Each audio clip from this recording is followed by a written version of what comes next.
The Super Bowl is almost here. Super Bowl 54 is set to take place on February 2nd. However, football won't be over. The newly imagined XFL is set to begin on the weekend of February 8th and 9th. However, this league already has a rich yet stained history in football. This is due to the fact that the first iteration of the XFL in 2001 lasted only one season. While the league ratings were impressive in the beginning, this graph shows the downfall of the league. The league faced problems from day one. Many of the intricate problems can be highlighted from other videos on YouTube, as well as in a 30 for 30 documentary from ESPN in 2017. Links will be in the description. I feel that the persistent problem with the XFL was that it leaned towards telling a story filled with theatrics, rather than showcasing the talent of the football players. The visionary behind the XFL was Vince McMahon, who is the current CEO of WWE and is one of the figureheads of professional wrestling. He decided to combine the theatrics of professional wrestling with the excitement of football.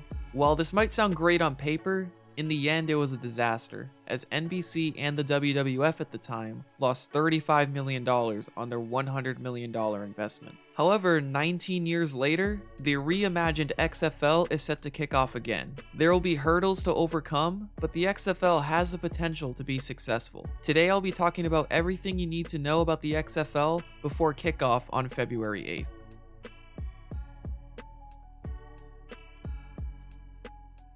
First, I want to talk about the differences in rules between the XFL and the NFL. Looking over the significant rule changes, it seems that the XFL is looking to create more opportunities to score and different ways to run an offense, while also emphasizing player safety. I am completely on board with that. While a defense in the XFL might be more disadvantaged than a defense in the NFL, that's what's going to appeal to a mainstream audience. More offensive action is what will keep the league in business while differentiating themselves from traditional football.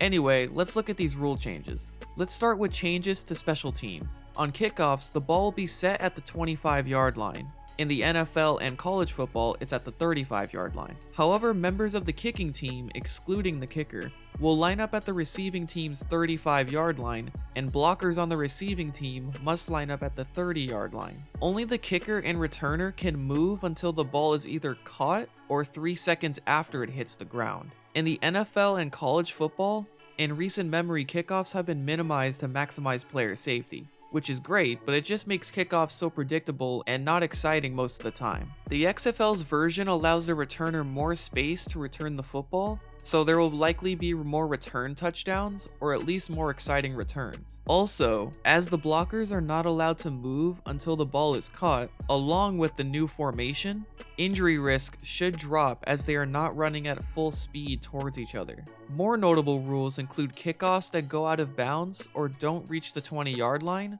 are placed at the kicking team's 45-yard line, as opposed to traditional football, where it is placed at the receiving team's 40-yard line.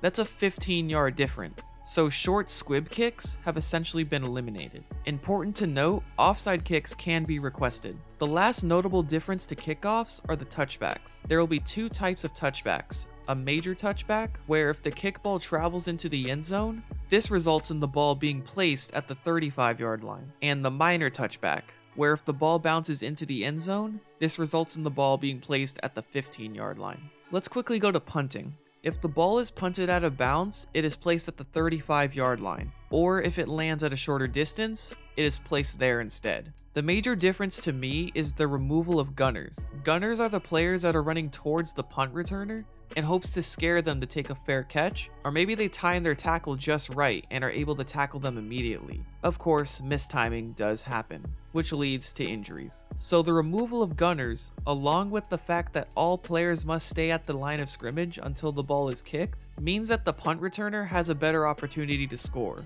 along with limiting injury risk. Now, I want to talk about something that's pretty different, the double forward pass. In traditional football, you must lateral to a player behind you in order for that player to legally pass the ball forward. In the XFL, that is not the case. As long as the player who receives the first pass is behind the line of scrimmage, that player is able to make a second forward pass. The XFL believes this will open a plethora of possibilities for offenses. Now let's look at points after touchdowns. In the NFL, you will typically see an extra point kick, with an occasional 2-point conversion. In the XFL, there are no extra point kicks. There will be 3 options. All of them are scrimmage plays. You can either start at the 2-yard line for 1 point, the 5-yard line for 2 points, or the 10-yard line for 3 points. The purpose of this is to create more interesting scenarios for players and coaches and heighten the drama for fans, rather it being an almost certain 1 point from a kick. Now onto the last set of notable changes, the overtime rules. In recent years, the NFL has received a lot of criticism for the way the overtime rules are structured, mainly because in many scenarios, only one team has the chance to score. In the XFL, both teams have the chance to score, but not in the way you may think. Overtime will be decided by a 5-round shootout of 2-point conversions, similar to a penalty shootout in soccer or hockey. Each team will get 5 chances to score. Each score is worth 2 points. This will go on until a team is mathematically eliminated. The defense is not able to score, and if a turnover occurs, the play would be dead. Defensive penalties will result in the ball being moved to the 1-yard line, while a second defensive penalty on any play, even in future rounds, will result in a score awarded to the offensive team. To speed up the overtime process, both teams' offenses and defenses will be on the field at the appropriate end zone. Once one team's offense has completed its round of the shootout, the other team's offense plays its round from the opposite end zone. I really like this concept. In my opinion, this is the innovation that could eventually be implemented elsewhere if it works out well. Overall, the XFL is trying to combine the thrill of offense while maximizing player safety in a time where players are retiring earlier than ever before. On paper, I think the XFL have done a great job at thinking outside of the box. I am genuinely curious to see how these new rules will shape up. Now I want to look at the league structure. Here are the main figures of the league. Vince McMahon, along with his company, Alpha Entertainment, owns the league. League president is Jeffrey Pollock. He's held executive roles with the NBA, NASCAR, and the World Series of Poker. His most recent position was in the NFL as the Chief Marketing and Strategy Officer and Special Advisor of the then-known San Diego Chargers. The commissioner of the league is Oliver Luck, father of former NFL quarterback Andrew Luck. Luck has held many roles as a coach and executive in many different sporting ventures. Basically, with my world-class expertise on the business side of sports, I'll say these guys are qualified to be holding their respective positions. Interestingly, there will be no separate general managers. The head coach of each team will act as the GM of their respective teams. The games will be broadcasted on many different channels, including ABC, Fox, FS1, FS2, ESPN, and ESPN2. The championship game will be broadcasted by ESPN on April 26th. Onto a different side of the league structure, scheduling.